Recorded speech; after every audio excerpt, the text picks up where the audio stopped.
Hey everybody, Neil Malik with Knack Training here, bringing you another everyday office video. And in today's video, I'd like to talk about the basic structure of a OneNote notebook. So a OneNote notebook is the container for the information about a specific facet of your world.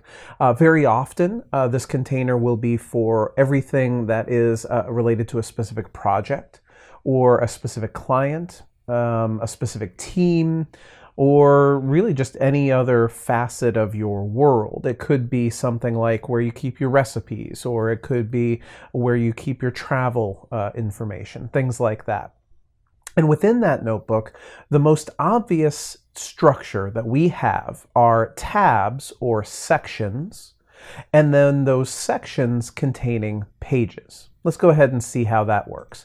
If I go here to the Planning tab, the first thing I want you to notice is that you can right-click on the tab and you can decide to rename this tab. So maybe this would be Pre-Project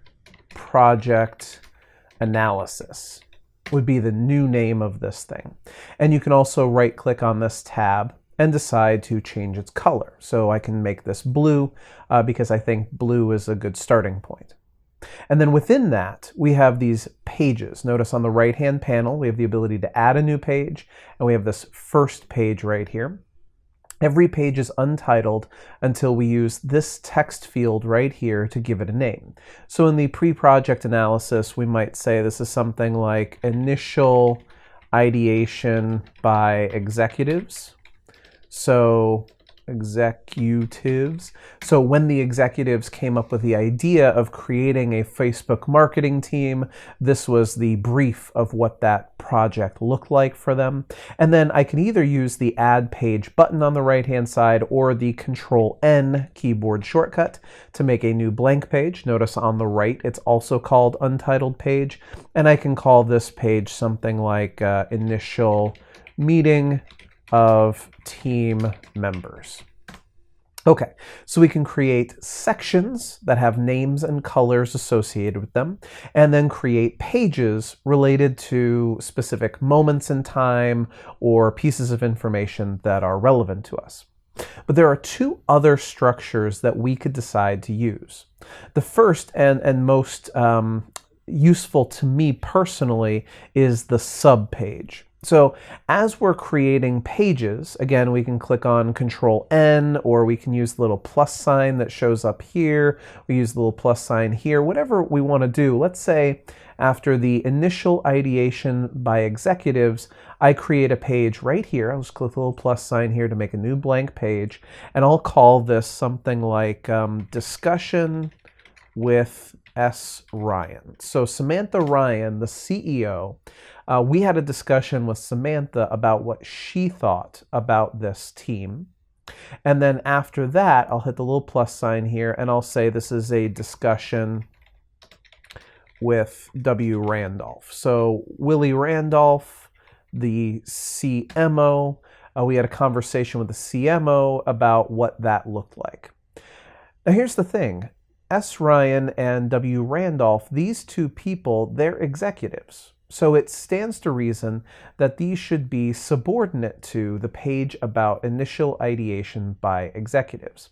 All we have to do is click on this page over here on the right and then simply drag it to the right like so to nest discussion with S. Ryan underneath the initial ideation by executives. And the same way, I can click and drag in the discussion with W. Randolph and nest that discussion page underneath the executives heading. Once this is done, I now have a little arrow next to initial ideation by the executives, and you can see here that I can expand and collapse the two subpages that are beneath initial ideation by executives. What's more, if I come to this spot right here, between discussion with W. Randolph and initial meeting of team members, and I click the little plus sign, notice this new untitled page is immediately nested underneath initial ideation by executives. It is immediately subordinate to the main page. So this will be discussion with marketing team. Let's say marketing management.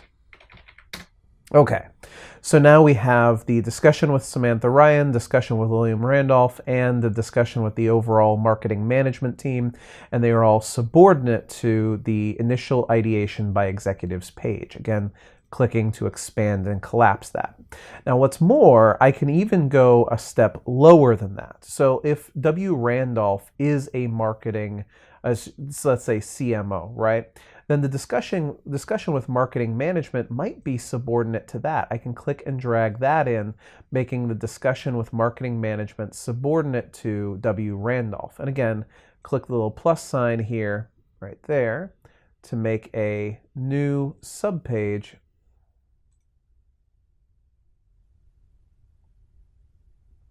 And then as I make new pages using Control-N, I can again put that page right there at that same level.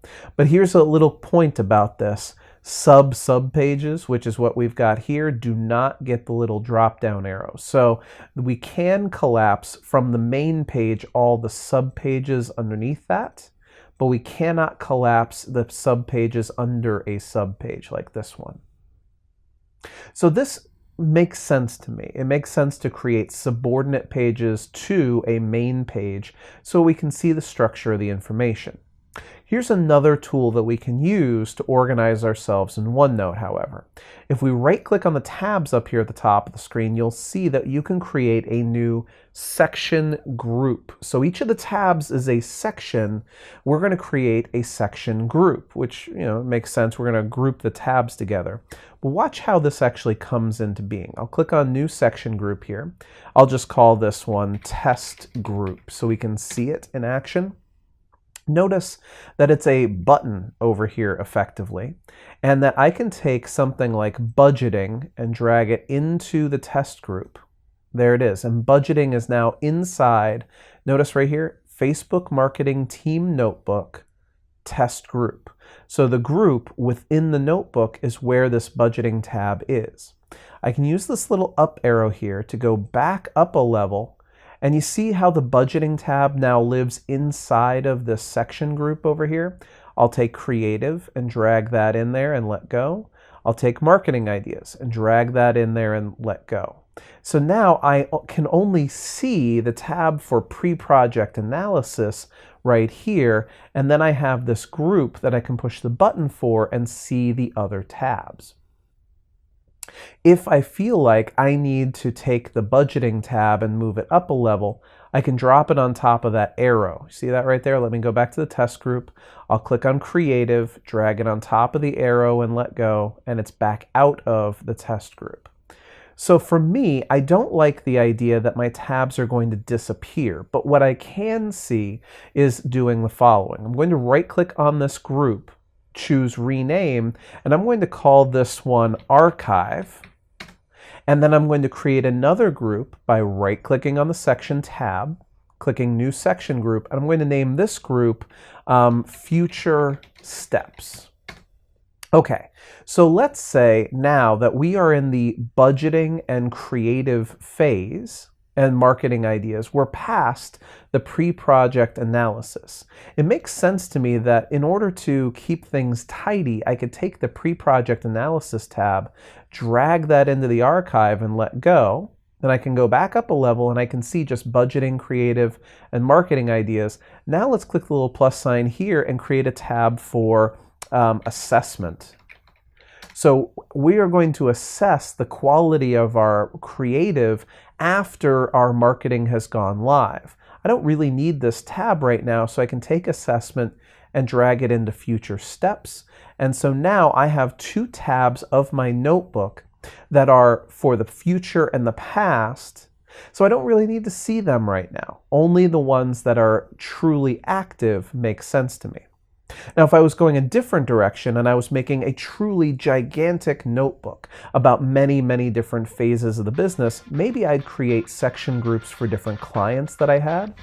Or if I was doing this on a personal level, I could decide to create section groups for the different trips I was going on, or the different types of cuisine I was tracking my recipes for, things like that.